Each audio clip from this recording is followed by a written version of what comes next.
8 minutos pasaron de las 11 de la mañana en toda la República Argentina. Seguimos en el Pase lo que pase con mi amigo Diego Iglesias. Y le damos la bienvenida a Dani Steingart, que para definirlo brevemente, hay gente que es loca de los números. Yo soy un demente de los números, es decir, con lo cual reconozco a alguien que tiene esa enfermedad muy rápidamente. Pero lo de él es patológico ya. No sé si patológico, creo que lo mío también. Pero lo de él es más útil que lo mío. Porque yo, por ejemplo, te puedo dar ejemplos ridículos míos con los números que no puedes creer.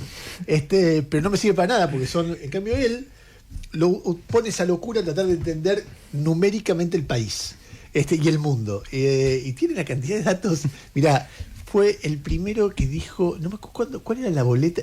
Me acuerdo que todas las encuestas, o la mayoría de las encuestas, daba que Macri y Alberto Fernández iba a salir parejo. Y Dani me dice, yo no creo en eso. Me dice, ¿por qué? Porque no me coincide. Yo cuando veo las encuestas provinciales, me da una ventaja para el peronismo que si están bien las encuestas provinciales, va a dar una ventaja mucho mayor del peronismo a nivel nacional. No me coincide las encuestas provinciales con las locales. Y efectivamente tenía razón, las encuestas provinciales estaban bien, ¿te acordás de ese momento? Sí. Unos meses después va a ser la primera vuelta. Y este enfermo había juntado las mesas de urna, ponele 30 en todo el país de las PASO. Y entonces le pidió a la misma gente, las mismas mesas, que le pasen las mesas, ¿cómo se llama? Las actas de cada mesa. De 3 meses después, y vio que había una remontada muy fuerte de Macri. Y dijo, va a haber muchas menos, antes que cualquiera, esa enfermedad lo aplica a todo. A ver, Dani, bienvenido primero. Gracias, muy contento de estar acá, una vieja amiga casa. Claro, con María. Con María, sí, 2017, 2018. Claro. Me apodaban Excelman. Claro. ¿María es tu mentora en los medios de comunicación masiva? Sí. La quiero muchísimo, María. Bueno, cuestión de... Qué raro, ¿no? Porque es una persona que no se hace querer. No. No, pero nos queremos mucho. A nuestro estilo, nos queremos mucho. Vos sos una excepción. Ahí obviamente que yo también. A ver, quería que escucharas... Seba, te voy a pedir, Seba. Ahí se paró nuestro operador. Ahí está. Vení, Seba. Vení. Perdón. Te quería pedir algo de las declaraciones de Caputo de ayer, perdón, de Luis Caputo. Escúchalo.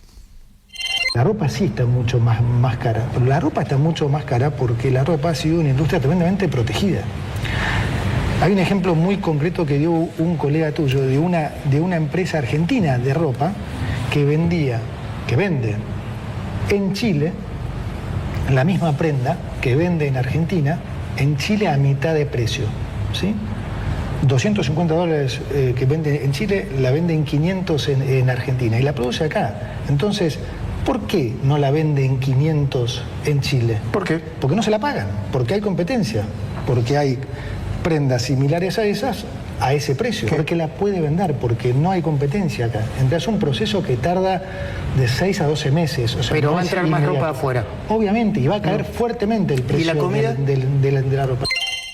Bueno, lo que Caputo decía ayer tiene que ver con un debate muy fuerte que ayer Cavallo, además, en un posteo muy fuerte, que es si el dólar está atrasado o no. En general, la discusión acá es, Cavallo dice, tienen que modificar esto porque el dólar a este nivel se está comiendo reservas. Como vos lo querés mantener bajo, haces un montón de cosas para que, no sé, como está bajo, mucha gente viaja, entonces mucha gente viaja que consume reservas, como está bajo, se importa, es un incentivo para importar, es un incentivo para exportar, eso come reservas. Para que esté bajo, vos haces una serie de regulaciones que hace que muchos de los saldos exportables hayan que liquidarlos no en el Banco Central, sino en mercados paralelos. Eso comprime la brecha y consume reservas, y entonces vos no importas las reservas cómo te dé el comercio exterior, lo que estás generando es un drenaje permanente de reservas que te debilita macroeconómicamente, y si no se corrige a tiempo, eso va a terminar un quilombo. Caputo dice, de ninguna manera, el dólar no está bajo, es que la economía anda bárbaro, y el nivel del dólar refleja lo que es la economía. Lo que vos quieras decir con números, sin números, ¿qué es lo que ves de esto? Estoy más de acuerdo con Cavallo. El otro día lo escuchaba a Manuela Gis, que decía una frase que estaba interesante, decía, este gobierno no va a ser plan platita, en el sentido de aumento de obra pública, de gasto y eso, pero esto es un plan platita sui generis, digamos, esta cuestión plan de dolarcito. Claro, pero que de alguna manera tiene el efecto de generar una bonanza que pareciera ser de corto plazo, ¿no? Esta cosa de los Río, Florianópolis, Camboriú, atestada de turistas argentinos. Cuando ves esa película, las otras veces que pasó en la historia parece que no cierra, que no termina bien. Y Argentina efectivamente está bastante cara en dólares, bastante, sobre todo muchos consumos que los turistas aprecian, digamos, restaurantes, ropa, electrónica, son cosas que vos te consumís cuando te vas afuera y eso se ve más fuerte. En eso Argentina está entre los países más caros del mundo hoy. El otro día salió el dato del índice Big Mac. Sí. Vieron que es como una medida, así como una mesa testigo de qué tan caro está un país en dólares, y Argentina es el segundo país con el índice Big Mac con el Big Mac más caro del mundo, solo después de Suiza. Sí. Suiza es el país más caro del mundo. Cuando vos mirás la ropa en grandes tiendas, en general también, la ropa, el calzado, Argentina está entre los 3 países más caros del mundo. Y esos son consumos que muchas veces se nota a los ojos de quien veranea afuera. Y por eso hoy estaba viendo justo el consumo de tarjetas de crédito en enero fue récord. Récord desde que hay registro, el informe de 1816, la consultora, que muestra, bueno, el boom de turistas argentinos en el exterior. Ahora, hay un montón de otras cuestiones igual de la economía argentina, que Argentina no es cara en dólares, ¿sí? A ver, en vinos, carne, por ejemplo, Argentina es de los países más baratos del mundo. Cigarrillos, tarifas, los servicios públicos, estás más de mitad de tabla para abajo que para arriba. Eso es un país bastante barato.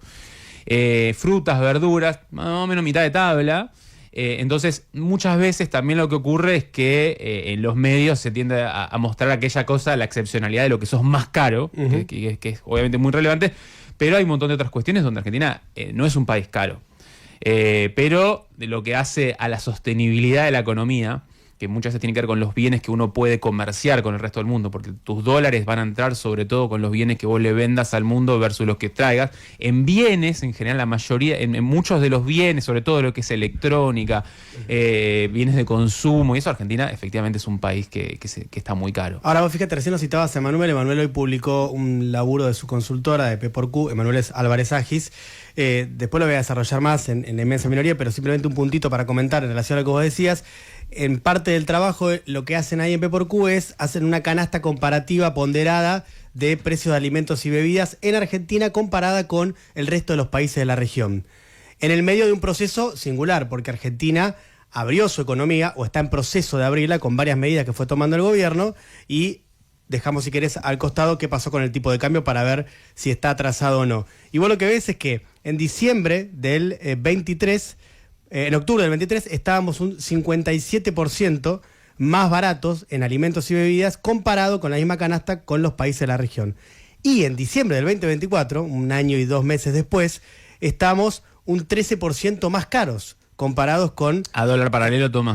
Sí, comparado... Sí, en octubre del 23 tenías el dólar a 1.200 como ahora, más o menos. Comparados con el resto de los países de la región. Es decir, vos ahí lo que tenés, o lo que dice Manuel en este estudio es, guarda con lo que decía ayer Caputo, porque vos, en todo lo que tiene que ver con los precios se fueron manteniendo, pero fueron subiendo, pero el tipo de cambio está atrasado. Digamos, lo importante es que el tipo de cambio está atrasado, sí. Por eso pasa esto con los precios. Sí. A ver, el tipo de cambio está, para mi mover, está atrasado, ¿sí? No está en niveles de lo que fueron los peores atrasos cambiarios de la historia argentina. Pero atraso cambiario de la historia argentina es 1980-81, la plata dulce de Martínez de Oz, de la dictadura. Y después la segunda experiencia te diría que son algunos momentos de los 90. Estás como 2017. 2017, Macri igual tuvo un déficit récord en materia externa, claro, financiado con deuda, tuvo un déficit comercial récord y terminó como terminó en 2018. Vos fíjate que esas experiencias de atraso cambiario récord, o muy fuertes, terminaron mal. Digo, la del 80-81 terminó en la crisis del 82, muy fuerte. La de los 90 ya sabemos cómo terminó, la crisis de la convertibilidad, 2001-2002. Y Macri terminó con una crisis muy fuerte, 2018-2019. El gobierno esta vez es distinto. ¿Cuál es la diferencia que dice el gobierno? Esta vez hay superávit fiscal. Las otras veces no hubo, y eso nos blinda. Ahora, la otra vez escuchaba a Matías Culfas que decía, mirá, Chile en 1982 tenía un déficit enorme de dólares por la cuenta corriente, pero tenía superávit fiscal, igualmente se la puso en la frente y tuvo una crisis muy grande en ese momento el gobierno de Pinochet. Y hay bastante evidencia en los economistas de que cuando vos tenés déficit externos, tu economía tiene más chances de incubar una crisis. Creo que hay un relativo consenso, más allá de los economistas muy afines al gobierno, de que el talón de Aquiles del gobierno son las pocas reservas, que está caro en dólares y que el 25 se viene con un escenario de probablemente importaciones recuperándose muy fuertemente por la reactivación económica, por la apertura y por el dólar barato.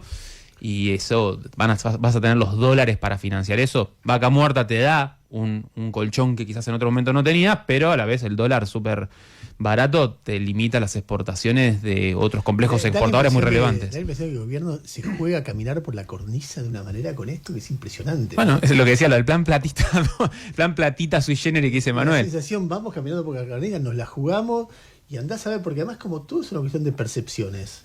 Y vos te decís, bueno, le ofrezco al campo beneficios para que, resigno recursos fiscales bajando las retenciones para que el campo me liquide la guita. Pero no te liquida, o te liquida un poco y... ¿Qué diferencia hay entre eso y el dólar soja? Bueno, hay algo parecido. Muy parecido. Pero entonces vos en ese contexto, vos tenés hoy las reservas en 29.300, en el momento que cae de 29.000 a 28.900, muchos van a decir, che, cayó de 29.000. Y si calculaste mal y se te cayó por debajo de 28.000, de repente empieza a haber gente que dice, che, estamos al borde de una devaluación, algo va a pasar, salgamos de los bonos. Y se te enquilomba la brecha porque eso genera más riesgo país, etcétera.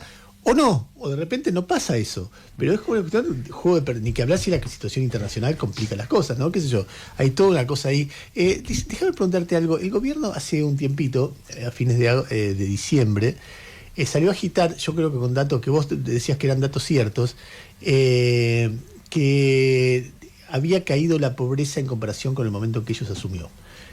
O sea que después de una fuerte subida, la pobreza cae por debajo de los niveles que dejó el Frente de Todos. Al mismo tiempo ocurre que el nivel de consumo, por ejemplo, de leche, que siempre se considera un tema muy sensible para explicar cómo está la situación social argentina, cayó violentamente, y que el nivel de consumo general, medido por las empresas más serias de medición de consumo, hablan de, para diciembre, una caída del 16% respecto al mismo mes del año anterior. Entonces, o 16, o 18, o 15, o por ahí. Centia me estoy refiriendo. ¿Cómo se puede conjugar que baje el consumo de carne, que baje el consumo de leche, que baje el consumo general y al mismo tiempo que baje la pobreza? Muy buena pregunta. A ver, te respondo primero a la pobreza. Vamos a ir separando el análisis en dos.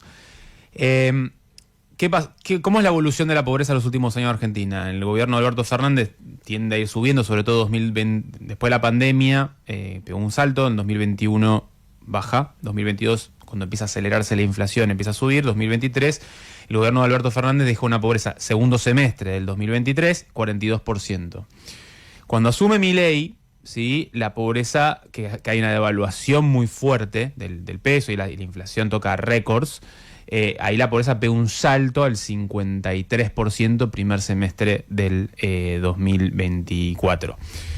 ¿Qué pasa? En diciembre del año pasado, el INDEC da a conocer un informe de distribución del ingreso con el cual los nerds podemos calcular qué ocurre con la pobreza extraoficialmente, digamos. Y ese dato respondía al tercer trimestre del año.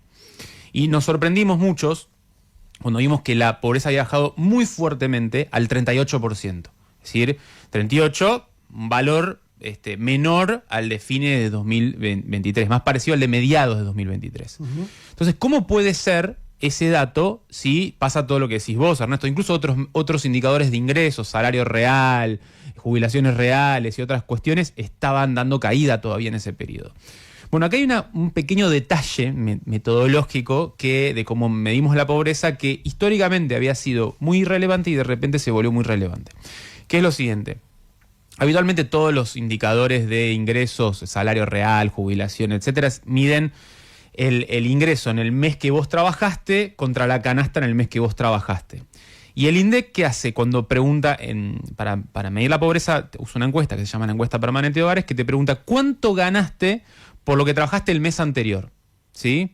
Y te lo compara contra la canasta del mes actual. Entonces, por ejemplo, vos trabajaste en diciembre, cobraste el aguinaldo el 22 de diciembre, ¿sí? Y yo te lo comparo, como la encuesta te la estoy haciendo en enero, te la estoy comparando contra una canasta que está en enero, ¿sí? Entonces, si la inflación va bajando, vos con... Perdón, si la inflación es 2% mensual, ese desfase de un mes entre cuándo percibí la plata y cuándo tengo la canasta es irrelevante. Cuando vos tenés 25% de inflación mensual, como ocurría a fines del 2023, esa desfase de un mes te genera 8 puntos de pobres. Es una bestialidad el efecto. Y ahora, cuando baja la inflación de vuelta al 2% mensual, como está ocurriendo ahora, ese desfase se vuelve irrelevante. Entonces vos tuviste en realidad una parte de la suba de la pobreza de fines de 2023, principios de 2024, comillas, exagerada, digamos, por esa cuestión, y ahora es lo contrario. ¿Sí? Entonces, eso te ayuda a resolver, es la pieza que permite tener rompecabezas. Cuando vos corregís eso, la pobreza efectivamente bajó mucho en el tercer trimestre, pero todavía no a niveles de menores a los de tercer trimestre de 2023. O sea, necesitas un poco más de tiempo para ver los efectos reales del plan Milei sobre indicadores. Pero hay algo que... Y después, respecto a lo del consumo, que era la segunda cuestión, vos lo que tenés en el consumo es una heterogeneidad fenomenal. Porque vos por un lado tenés los indicadores de consumo de supermercados, de mayoristas, leche, carne, que están abajo todavía, muy abajo todavía del 2000, de fin del gobierno anterior. Pero hay otros indicadores de consumo que están cómodamente arriba de 2023. Por ejemplo, patentamiento de autos, patentamiento de motos, turismo en el exterior, el consumo de durables empieza a recuperarse. Entonces, vos tenés ahí, como en la cuestión del consumo, hay un panorama más dual. Lo que sería el consumo masivo y más de cuestiones más básicas que tardan en recuperarse, y otro que ya superó. ¿Tarda o no se recupera? Sí, en realidad el peor momento fue mediados de 2024. Déjame ir un poquito más allá. En términos de pregunta, ¿puede ser que esto esté reflejando una desigualdad muy fuerte en lo que pasa en los distintos sectores sociales? Es decir, si hay más turismo en el exterior y hay más compra de autos y hay menos consumo de leche, probablemente estemos reflejando dos mundos. Es decir, gente que tiene un sobrante que le puede comprar un auto, y gente que no tiene nada, que ni siquiera puede comprar leche. ¿Puede ser esa mirada o cómo se complejiza? A priori te diría que sí. De hecho, hay un titular, creo que decía de Clarín hace unos días, que decía boom de récord de turismo en Brasil y también boom de récord de gente que no se fue a ningún lado. No, las dos cosas son ciertas. Creo que decía así el titular. Muy bueno. Algo así. Buen título. Y a la vez, la única piedra en el zapato que veo en ese análisis es que sube mucho el patentamiento de motos. Patentamiento de motos, el consumo de motos no es de hogares ricos, es un consumo de hogares medio bajos. Uh-huh. Entonces, eso es lo que es un síntoma del consumo popular que está creciendo considerablemente. Entonces, sacando eso, yo te diría que sí, que puedes tener una dualización creciente yo me acuerdo, a nivel una época que yo social. Iba, hace unos 10 años, iba una vez por semana, porque era vuelta del colegio de uno de mis hijos, a la clásica y moderna. Y comí ahí unas mozzarellas, empanadas, sí, con una salsita que me gustaba mucho. Y hablaba con el mozo, y el mozo me decía, no sabía que eran los 90, para mí era surrealista. Digo, ¿por qué? La clásica y moderna queda en Barrio Norte. Me dice, yo con las propinas estaba bárbaro. Y volví a Quilmes y era un potentado, porque estaban todos muertos. Claro. No sé, uno por ahí está muy marcado por las herramientas que vienen de su experiencia vital, que te permiten, es lo que te orienta la vida, tu experiencia, pero también te lleva a equivocaciones. Si es lo mismo, no. Pero hay momentos, pienso, si no sea, viste, vas por la calle y ves que 2 personas por cuadra tiradas en el piso. Sí. Y al mismo tiempo ves récord de no sé, pienso, no sé, haciendo Ciudad Libre. Yo tuve la suerte de viajar mucho siguiendo a Menem como periodista, como cronista. Y fue a la India. Y un día voy a Bombay y hay una conferencia de prensa de Menem y el capo de los empresarios de Bombay, porque en la India Nueva Delhi es la capital política y Bombay la capital económica, y hablaban del milagro hindú. Y hablaban del milagro hindú, que había razones, no es que era una boludez. Vos salías a caminar por Bombay y era una villa eterna, pero una villa sin servicios, cartón. Vos mirabas adentro de las casillas que había gente comiendo del plato una especie de pasta rarísima. Y entonces vos decís, ¿de qué milagro me están hablando estos hijos de puta? Claro. Pero sí andaba. De hecho, India se puede transformar en estos años en una potencia. Sí, que déjame decirte que si India midiera la pobreza como la medimos nosotros en Argentina, ellos todavía tienen 95% de pobres. En ese momento probablemente sería 99,9. ¿Y si la Argentina la midiera como India? Si Argentina, bueno, no sé exactamente la línea de India, pero te diría, si Argentina midiera la pobreza como se mide la pobreza en África, tenés 1% de pobres. Es la línea de pobreza que usa el Banco Mundial, sobre todo para medir países muy pobres. Jodiendo. ¿Y si la midiera como la vara, la canasta es la mitad más o menos de exigente que nuestra canasta de indigencia. Brasil, Si midieras como Brasil, tendrías 20% de pobres por ahí. Chile? También 18, por ahí andaría. Es enfermo. Sí, Es de enfermo. Es una cosa de los 18 por ahí. Una cosa de locos. Uruguay. Y también son varas parecidas. 22 andarás por ahí. O sea, Argentina, déjame decirte una cosa. Vos lo que tenés es. Acá saco un tema. Hay una cosa que se dice todo el tiempo. Yo cada vez que lo veo y sale todo el tiempo y me enojo. Que es Argentina es el país más pobre de la región. Infobae lo pone mucho y yo me saco. Es verdad que yo trabajo en Infobae y él va a trabajar en Infobae. Díganles que dejen de poner ese maldito mapa de Sudamérica con la cifra de pobreza. Hay mucho de eso y en todo el tiempo se dice y se reproduce. Lo que no se sabe es que en realidad la forma en la cual Argentina mide la pobreza, por ahí esto a muchas personas les resulta contraintuitivo, es relativamente exigente para los estándares mundiales y regionales. Escúcheme, yo me senté en esta silla sin mear todavía a las 8 menos cuarto. Son las 11:30, o sea, 3 horas 45. Gracias a que Luisa consiguió unas galletitas. Sí. Última pregunta y me voy. Dale, Diego.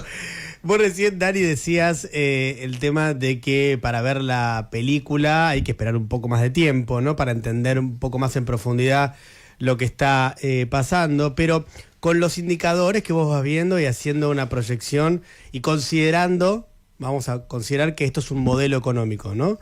¿Crees que este modelo económico de consolidarse y mantener las tendencias actuales de manera profundizada tiene similitudes en sus consecuencias con el actual modelo económico paraguayo, por ejemplo?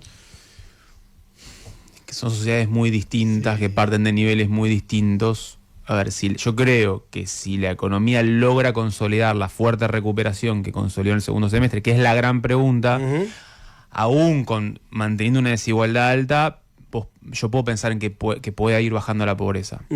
Hay muy pocos casos de países que con un crecimiento muy fuerte no bajan la pobreza. Una excepción fue la Argentina del 93 al 98. Argentina del 93 al 98 creció un montón y la pobreza subió 9 puntos. Pero es una rarísima rarísimo caso en la historia del mundo. Y además aumentó el desempleo y no había planes sociales en esa época. Pero fue un caso muy, muy extremo. Entonces, si Argentina lograra, para mí esa es la gran pregunta, si la Argentina lograra crecer al 4 o 5% por año durante 6 años, yo estoy casi seguro que la pobreza sería probablemente menor al 30%. Es muy probable que eso ocurra.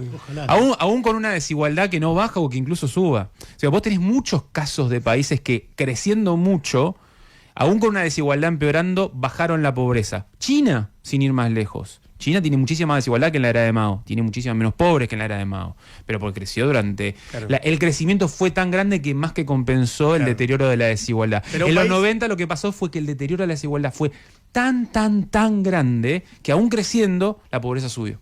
Pero es un caso muy extraño dentro de los grandes procesos históricos que vos ves. Chicos, ¿vos de qué cuadro era? Yo soy de River. De River. Una persona de bien. Pobre gente, ¿no? Una persona de bien. El otro día conocí un estudiante, un hincha de Estudiantes. ¿Uno? El novio de mi sobrina. Que, el otro hincha que conozco es Ernesto. Te digo que te lo dijo y el zar de las finanzas. Ahí está, 3. Busqué sobre la población argentina, que es el 0,4%. ¿Qué lugar ocupa Estudiantes en cantidad de hinchas en la Argentina? Esteban Trebuch. Tomá. Es una buena pregunta. ¿Qué porcentaje de la población? No sé, pero... Sexto, séptimo, octavo. Décimo. Puede ser. En el top 10 para mí está. ¿Estudiantes? El 1%, por ahí. No está en el top 10 Estudiantes. ¿No? No entra en el top 10. No entra. Tenés River, Boca, Racing, Independiente, San Lorenzo, Newell's, Central. Si haces el prorrateo. Talleres. cantidad de títulos internacionales por cantidad de hinchas, creo que está top 1 mundial. No sé Vélez, mira Vélez son menos que usted, creo que te sube el promedio. 4 Libertadores, no tiene, creo que tiene una. Si haces el prorrateo presupuesto por cantidad de copas internacionales y técnicos exitosos en la selección argentina, ni el Bayern Múnich. Ok, sos el Uruguay del fútbol local. ¿Por qué el Uruguay? ¿Y Uruguay cuántas copas mundiales? Porque son 3 millones de habitantes. Estás hablando de 1930, hijo de puta. Es decir, nosotros... Bueno, Copas América, si querés. 11:33. Auspicia el clima, ventiladores Liliana, la combinación